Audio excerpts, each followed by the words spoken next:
আর এবার গোঘাটের একটা ছবি দেখাবো আপনাদের। রবিবারও খোলা রয়েছে পঞ্চায়েত অফিস, কিন্তু কেন খোলা পঞ্চায়েত অফিস জানেন? কারণ সেখানে বিনা পয়সায় পাঠশালা, সেখানে শিক্ষাঙ্গনেই পঞ্চায়েত। দেখুন, বিনা পয়সায় সেখানে পড়ানো হয়। হুগলির কামারপুকুর গ্রাম পঞ্চায়েতের ছবি আপনাদের দেখাচ্ছি।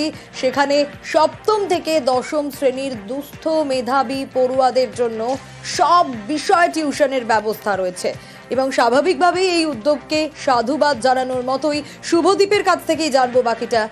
তবে তার আগে আরো একবার জানাবো, গোঘাটের এই ছবি আপনাদের দেখাচ্ছি, যেখানে পাঠশালা, যেখানে শিক্ষাঙ্গনে পঞ্চায়েত, বিনা পয়সায় এই পাঠশালা। যারা দুস্থ পড়ুয়ারা রয়েছে, দুস্থ মেধাবী পড়ুয়ারা, তাদের জন্য সব বিষয় টিউশনের ব্যবস্থা। আর তাই রবিবারও খোলা রয়েছে পঞ্চায়েত। সপ্তাহের 7 দিনই কখন থেকে কখন এই টিউশন বসে, আরো বিস্তারিত শুভদীপ জানাতে পারবে। শুভদীপ, কতজন পড়ুয়া এখানে আসেন এই পাঠশালায়, পঞ্চায়েত অফিসে, এবং কখন থেকে কখন পড়ানো হয়? স্বাভাবিকভাবেই এই উদ্যোগকে সাধুবাদ জানানোর মতোই। একেবারেই সোনিয়া, দেখো, সাধুবাদ জানানোর মতোই উদ্যোগ। এই পঞ্চায়েতের উদ্যোগে যে পাঠশালা শুরু হয়েছে, তাতে প্রথম যখন শুরু হয় তখন কিন্তু 70 জন পড়ুয়া শুরু হয়েছিল 2 বছর আগে।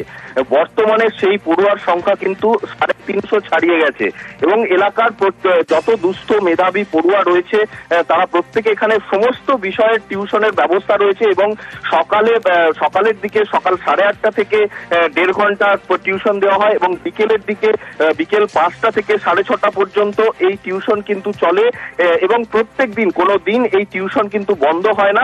এর ফলে এলাকার যে মেধাবী পড়ুয়ারা রয়েছে, যারা পয়সার অভাবে যাতে মেধা নষ্ট না হয়, সেই কারণেই কিন্তু পঞ্চায়েত এই উদ্যোগ নিয়েছে এবং স্বাভাবিকভাবেই এই উদ্যোগের প্রশংসা পেয়েছে কামারপুকুরবাসীর। সোনিয়া, একদমই শুভদীপ।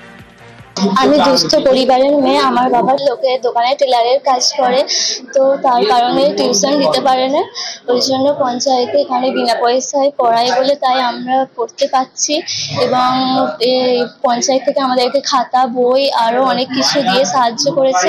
আমার ধন্যবাদ জানানো উচিত, কারণ আমার বাবা মা তো পড়াতে পারেনি, সাহায্য হয়েছে, আমি পড়তে পেরেছি।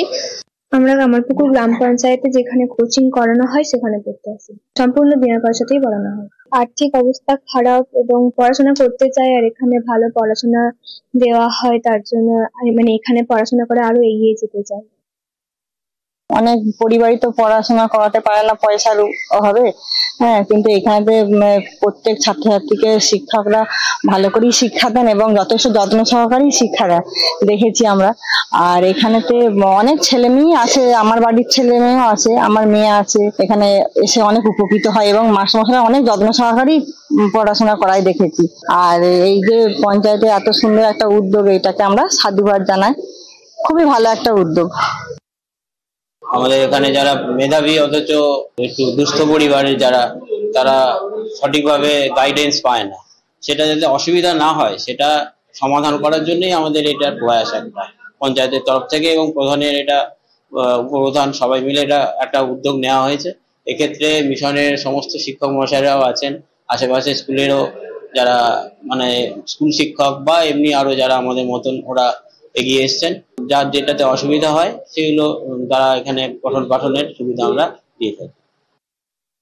আমরা মূলত এই গ্রামাঞ্চলের দরিদ্র পরিবার থেকে উঠে আসা এবং আমাদের ছাত্রাবস্থাতে আমাদের পড়াশোনার সময়ও আমরা অভাব দেখেছি, অভাব লক্ষ্য করেছি এবং যাতে করে এই ধরনের অভাবের জন্য কোনো ধরনের দুস্থ মেধাবী ছাত্রের মেধা না নষ্ট হয়ে যায়, আমরা সেই সমস্ত দুস্থ ছাত্রছাত্রীদের পাশে থাকার বার্তা নিয়ে এই বিনা বেতনের বিনা পয়সার পাঠশালা শুরু করেছি। এখানে 350 জনেরও বেশি ছেলে মেয়ে পড়াশোনা করেন, প্রায় 54 জন শিক্ষক মহাশয় এখানে পড়ান, যার ফলে ছাত্রছাত্রীদের সংখ্যা বাড়ছে এবং দুস্থ ছাত্রছাত্রীদের এই বিনা পয়সার পাঠশালা মহিরুহ হয়ে তাদের পাশে ছায়া দিচ্ছে।